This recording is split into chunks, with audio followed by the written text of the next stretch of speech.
Access granted.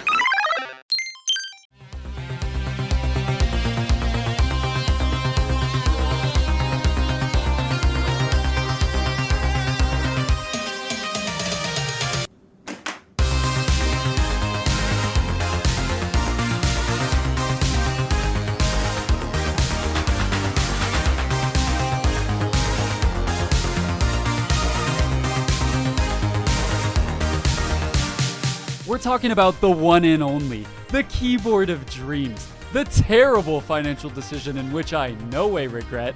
We're talking about the Cyberboard. I'm Steven, this is Keeby, and I spent $1,000 on a keyboard. Wait, this is the end game. This is only supposed to be the second video. What were you thinking?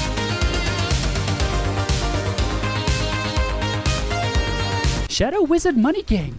We love casting spells. Let's start this video with perhaps the coolest unboxing experience I've ever had.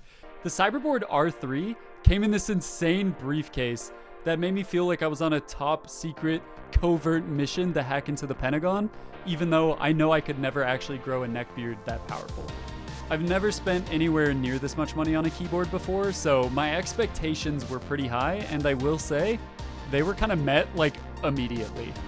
Flipping the latches up and opening this Cyberboard and just seeing that paint hue like 4 different colors at the same time was such a magical experience.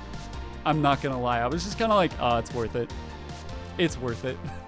This is, as they say in the business, naughty. Oh my. The hole in my wallet was filled by the joy in my heart, I will say. So what does $665 get you? So the Cyberboard R2.5 Psychedlic bass kit, also known as the Lace Smoking, very confusing, I'm just gonna call it the R3. Inspired by the Cybertruck, this expensive triangle features a really cool programmable LED screen and a steep 10-degree typing experience, which I'm hyped to try out. The board itself is an aluminum alloy. It has a plate that's also made out of aluminum alloy, a 1.2mm PCB, that's hot swappable and has a ton of flex cuts. It also comes with Bluetooth and wireless charging, which is pretty cool. The board itself is gasket mounted. Really what you're paying for is a beautiful design and incredible paint. The paint on this keyboard reminds me of a R34 Skyline in midnight purple. It's just this insane blend of like purple, red, green, and gold. It's just stunning. Now, this keyboard not only had me bricked up, it had me carrying bricks because it genuinely weighed 20 pounds. Pulling it out of the box, I was like, it's me, squatting the forbidden weight.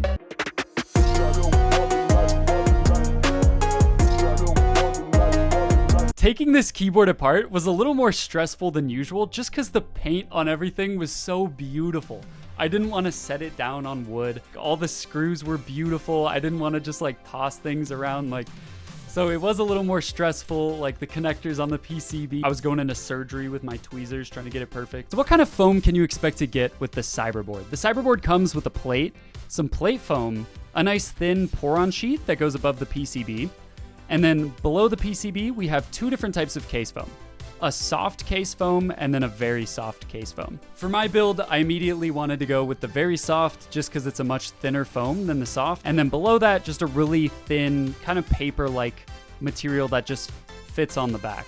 For the stabilizers, I went with some TX AP stabilizers with long pulls, fit for a 1.2mm PCB. These are clip-in, super easy. They're just the best. I love TX stabs. I really recommend them. And I lubed them with some Krytox 205 grade 0. Here's what they sounded like.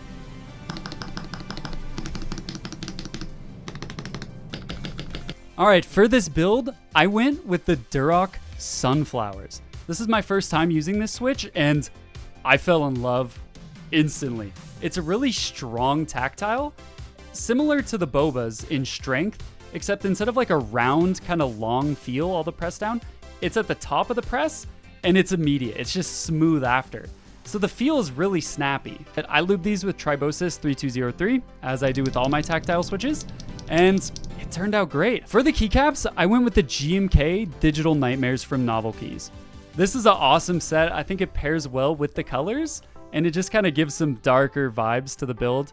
I think it turned out really nice. I do think this board needs something a little more flashy just to match the paint, you know? but at the same time, I like the way it looks, so I'm not sure yet. I'm on the fence.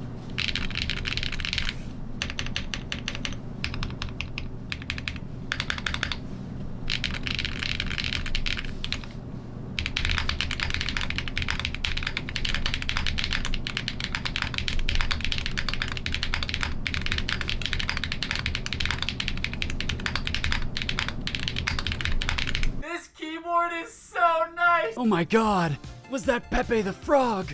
Oh, yes it was. Yeah, no, you can program Pepe the Frog on this keyboard, and if that's not an immediate selling point, then you need to reconsider your priorities in life. Now, I know then the next question, being the interviewer that you are, digging in deep all the time, you're gonna ask, does this keyboard have more flex than I do? Of course not. I don't have to make flex cuts like you. No, but for real, the typing experience on this board was great. The Cyberboard has this steep raked angle on it, and it's a little different than most keyboards I have. Like, it's a little steeper, but it's really enjoyable, honestly. And it's really got a springy, soft feel, and in combination with the Durock Sunflowers, it's money. The switches are so fun. I can't recommend them enough. Really amazing switch. You definitely need to lube them because they're kind of pingy.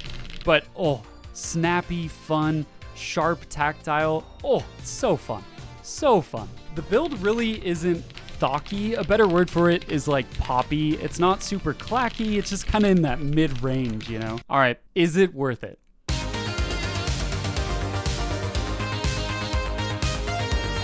Is it worth it? As a typing experience that costs exponentially more than what's necessary, is it worth it?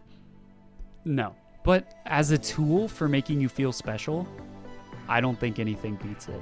That amazing LED screen on the back, the beautiful paint, the like high steep angle, I love all of it. Listen, it's not my job to help you make rational decisions. As a keyboard enthusiast, just buy it already! That's all I got on the Cyberboard R3. This video was a ton of fun to make. I hope you enjoyed as much as I did. And definitely leave me a comment, like the video, and check out Angry Miao. They're doing some really cool stuff. Their boards are definitely more high-end, but really, really cool. So, all right, guys, take care. Peace.